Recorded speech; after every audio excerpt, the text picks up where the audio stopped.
നമസ്കാരം. CMRL എക്സാലോജിക്ക് സാമ്പത്തിക ഇടപാട് കേസിൽ മുൻ മുഖ്യമന്ത്രി പിണറായി വിജയന്റെ മകൾ ടി വീണയുടെ അറസ്റ്റിലേക്ക് കാര്യങ്ങൾ അതിവേഗം നീങ്ങുകയാണ് എന്ന അതീവ നിർണായകമായ സൂചനകളാണ് ഇപ്പോൾ പുറത്തുവരുന്നത്. നിയമസഭയുടെ നയപ്രഖ്യാപന പ്രസംഗം ഉൾപ്പെടെയുള്ള സുപ്രധാനമായ രാഷ്ട്രീയ നീക്കങ്ങൾ സംസ്ഥാനത്ത് നടക്കാനിരിക്കുമ്പോഴാണ് EDയുടെ അടുത്ത നീക്കം എന്തായിരിക്കുമെന്ന ആകാംക്ഷയിലേക്ക് കേരളം വഴിമാറുന്നത്. കസ്റ്റഡിയിലെടുത്ത് ചോദ്യം ചെയ്യാനോ നേരിട്ടുള്ള അറസ്റ്റിനോ ഉള്ള നിയമപരമായ സാധ്യതകളാണ് കേന്ദ്ര ഏജൻസി ഇപ്പോൾ സജീവമായി പരിശോധിച്ചു വരുന്നത്. റെയ്ഡിൽ പിടിച്ചെടുത്ത നിർണായകമായ രേഖകളും ഡിജിറ്റൽ തെളിവുകളും കൊച്ചി ഓഫീസിൽ ഉദ്യോഗസ്ഥർ അതിവേഗം വിശകലനം ചെയ്തു വരുന്നു. അന്വേഷണം കടുപ്പിക്കുന്നതിന്റെ ഭാഗമായി വിവിധ ബാങ്ക് അക്കൗണ്ടുകളിലായി കിടന്നിരുന്ന 18 കോടിയിലധികം രൂപ ED ഇതിനകം തന്നെ മരവിപ്പിച്ചു കഴിഞ്ഞു. 242ഓളം ബാങ്ക് അക്കൗണ്ടുകളാണ് കേന്ദ്ര ഏജൻസി ഒരൊറ്റ നീക്കത്തിൽ ലോക്ക് ചെയ്തത്. ഈ അക്കൗണ്ടുകളിലൂടെയുള്ള കോടികളുടെ പണമിടപാടുകളുടെ ഉറവിടം വ്യക്തമായാൽ ഉടനെ തന്നെ അറസ്റ്റ് നടക്കും.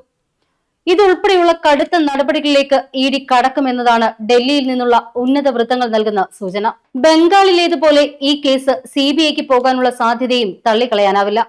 EDക്കെതിരായ ഈ ആക്രമണത്തിൽ റിപ്പോർട്ട് തേടിയിരിക്കുകയാണ് അമിത്ഷാ. മുൻ മുഖ്യമന്ത്രിയുടെ വസതിയിൽ പരിശോധന കഴിഞ്ഞിറങ്ങിയ ED ഉദ്യോഗസ്ഥർക്കും കേന്ദ്ര സുരക്ഷാ സേനാംഗങ്ങൾക്കും നേരെ CPM പ്രവർത്തകരുടെ ഭാഗത്തു നിന്നുമുണ്ടായ ആക്രമണം കേസിനെ മറ്റൊരു തലത്തിലേക്ക് എത്തിച്ചിരിക്കുകയാണ്. യാതൊരുവിധ പ്രകോപനവും ഇല്ലാതെയാണ് ഒരു സംഘം ആളുകൾ കമ്പികളും കല്ലുകളുമായി ED ഉദ്യോഗസ്ഥരുടെയും കേന്ദ്ര സുരക്ഷാ സേനാംഗങ്ങളുടെയും വാഹനങ്ങൾ ആക്രമിച്ചത്.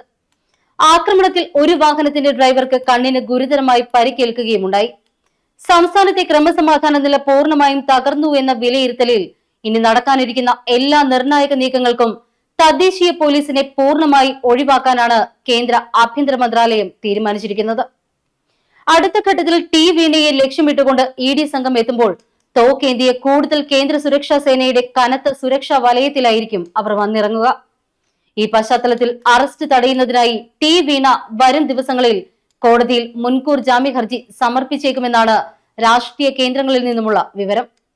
കള്ളപ്പണം വെളുപ്പിക്കൽ നിരോധന നിയമപ്രകാരം ED ചുമത്തിയിരിക്കുന്ന കുറ്റങ്ങൾ അതീവ ഗുരുതരമായതിനാൽ തന്നെ മുൻകൂർ ജാമ്യത്തിന് കോടതിയെ സമീപിക്കുക മാത്രമാണ് പ്രതിഭാഗത്തിന് മുന്നിലുള്ള ഏക വഴി. എന്നാൽ ഈ മുൻകൂർ ജാമ്യാപേക്ഷയെ ശക്തമായി ചേർക്കാനും കൃത്യമായ തെളിവുകൾ നിരത്തിക്കൊണ്ട് കസ്റ്റഡിയിൽ വാങ്ങി ചോദ്യം ചെയ്യാനുമാണ് EDയുടെ നീക്കം. പിണറായി വിജയന്റെ മകളുടെ അറസ്റ്റിലേക്ക് കാര്യങ്ങൾ നീങ്ങിയാൽ CPM അതിനെ രാഷ്ട്രീയമായി എങ്ങനെ പ്രതിരോധിക്കുമെന്നതും കേരളം ഉറ്റുനോക്കുകയാണിപ്പോൾ.